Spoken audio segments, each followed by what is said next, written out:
Amishgate. Today I'm going to be reading to you Flibbertigibbety Words by Donna Guthrie, illustrated by Asa Gilland. Young Shakespeare chases inspiration. Can a young William Shakespeare capture the right words when inspiration strikes? Prologue. If by chance, young wordsmiths, you visit fair England, where we lay our scene, you will meet another collector of words named William Shakespeare. Our tale begins when young William makes to the morning light, melting the darkness, whereupon he unlatches the window and hears the sound of the busy street below. He listens to the call of the peddler, the clatter of a king's carriage, and the chatter of nearby neighbors. The world is waiting to be captured by his imagination. Perchance this day of adventure will introduce new faces and inspire new words for William to write, if he can catch them. To be or not to be. One morning, William opened his window and words flew in. This above all, to thine own self be true.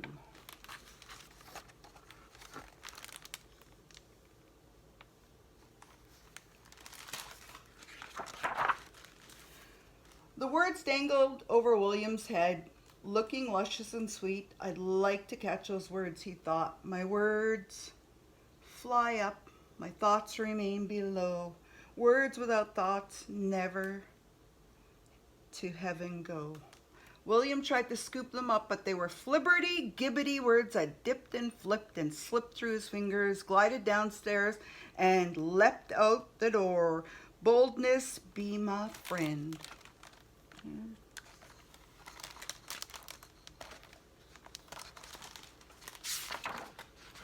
Vaulting over the wall, the wayward words played hide and seek in his neighbor's garden. See how the words embrace my lady's roses and climb her balcony, said the young gardener.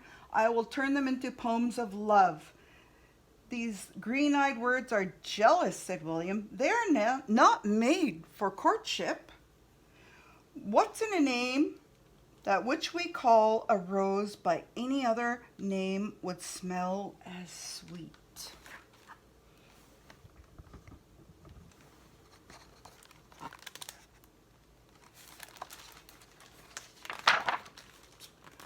The words caught a gust of summer breeze and drifted into the street. They turned handsprings over cobblestones and darted between push carts.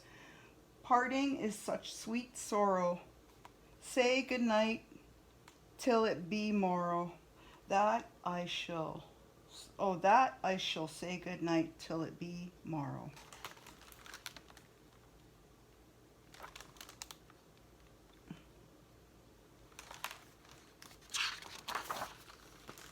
The king's 3 rose-cheeked daughters laughed as the words spun around the carriage wheels. I could use those strong words in my proclamation, said the old king. Those words are zany and madcap, said William. They are too frivolous for proclamations. They came through my window, vaulted over a wall, and hitched a ride on the wheels of your carriage. And now they're off to the river, the king cried.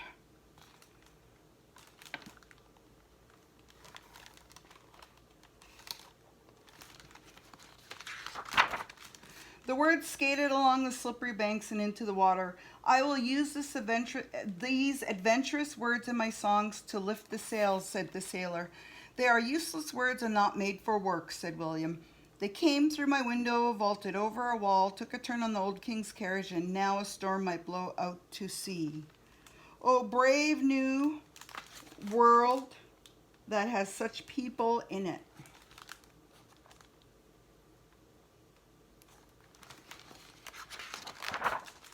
A pair of fashionable twins stood nearby. Try calling the words and make them come to you. Please, good words, cried William. Be well behaved and come back. But the words skipped across the water. Better a witty fool than a foolish wit.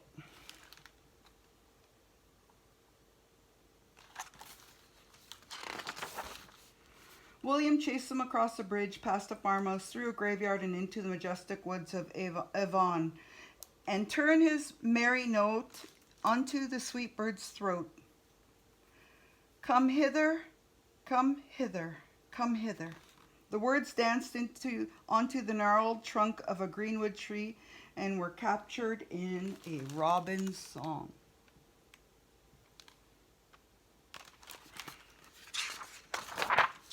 William found the words simmering in a boiling pot, stirred by 3 old women.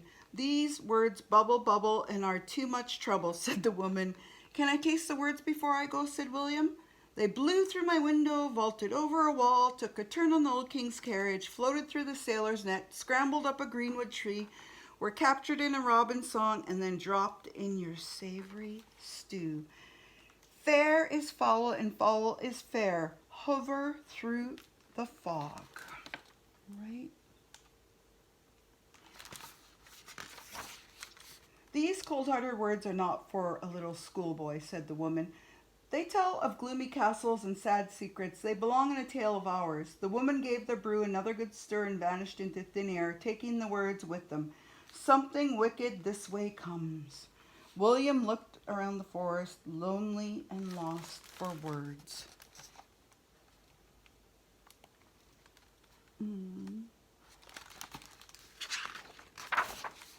As William returned home disheartened, he met the town peddler. You look like a boy who could use a few kind words, the peddler said.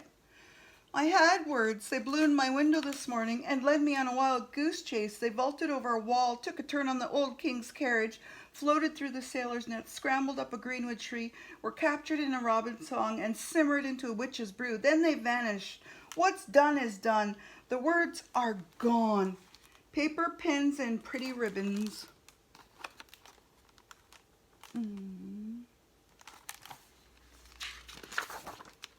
Words will come again to a boy like you, said the peddler. Next time, capture the words with this. The generous peddler handed William a paper and pen. Tybalt, your rat catcher, will you walk? To be or not to be? That is the question.